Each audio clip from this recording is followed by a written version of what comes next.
Naging malungkot ang buhay ni Ronnie dahil binasted siya ng nililigawan na si Gina. Ang mas masakit pa doon, sa una akala niya ay pagtratrabaho lang ang mas priority nito gaya ng laging pangangatuwiran sa kanya ng dalaga. 3 buwan siyang nangungulit para lang sa pag-ibig nito kahit na binasted na siya. Pero nitong umaga lang, nakita niya sa isang parke si Gina na may kausap na isang lalaki na nakatodo porma pa. Kitang-kita niya sa mukha nito na masaya ito sa lalaking iyon, bagay na hindi niya nakikita kapag magkasama sila. Walang excitement sa mukha nito kapag nakikita siya, at mas lalo pang kumirot ang puso ni Ronnie nang pumasok ang dalaga sa kotse ng lalaki at saka na sila umalis. Sa loob-loob niya ng araw na iyon ay kokomprontahin niya ito kapag nakabalik na ito sa kanila. Hinihiling niya na sana ay hindi niya boyfriend ang lalaki, dahil sa oras na sabihin nito na sila na nga, nangangahulugan lang iyon na dapat na siyang umiwas kahit na napakasakit sa kanya. Matapos noon ay bumalik na sa kanila si Ronnie. Siya nga pala, kapitbahay niya ang babaeng nililigawan at sa oras na iyon, nagjo-jogging lang siya sa isang park. Maliligo na siya para pumasok sa trabaho, isa kasi siyang labor sa construction site. Lumipas ang ilang oras, nakauwi na siya sa kanila mga 6:00 ng hapon. Tamang-tama naman dahil nakita niya si Gina sa terrace nila. Kinaweyan niya ito bilang senyales na gusto niyang makausap ito.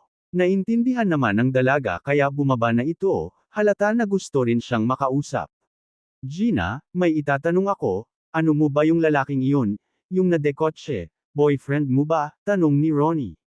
Oo, Ronnie, boyfriend ko na nga yun kaya pwede ba, tigilan mo na ang pangungulit sa akin. Ilang beses ko bang uulit-ulitin na hindi kita gusto? Malaki ang pangarap ko sa buhay kaya gusto ko ang isang katulad niya na CEO ng isang kumpanya.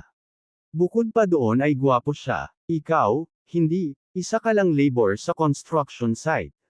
Pasensya na, Ronnie, kailangan kong banggitin ang masasakit na salita para dumistansya ka na sa akin. Ito na lang ang paraan ko para layuan mo na ako.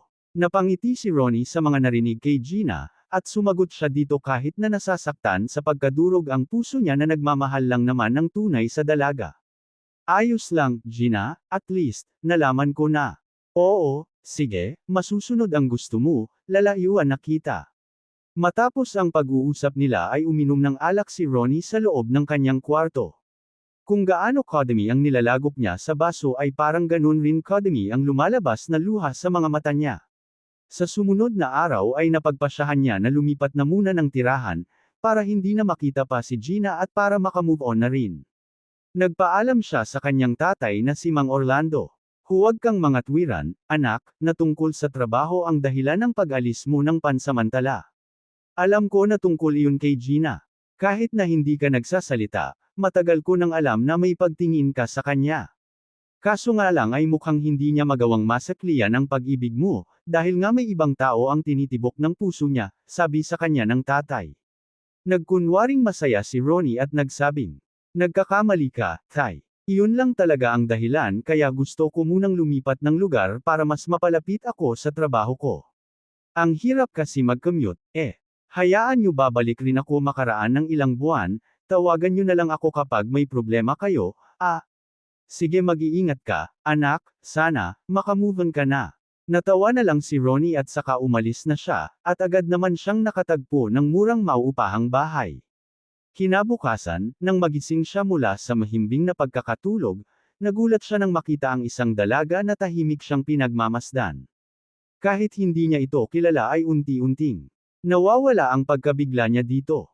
Gumaan kasi ang loob niya sa babae, lalo na nang masilayan niya nang umiti ito ng matamis sa kanya. Kumusta na, Ronnie? Napasarap yata ang tulog mo, Bati nito sa kanya. Sino ka ba, miss? Papaano ka nakapasok sa kwarto ko at paano mo nalaman ang pangalan ko? Nagtataka niyang tanong dito. Sino kaya ang mahiwagang babae at ano ang magiging papel nito sa buhay ni Ronnie? Abangan ang susunod na episode. Para ipagpatuloy ang kwento, huwag kalimutang mag-like at mag-subscribe sa YouTube channel. Maraming salamat po.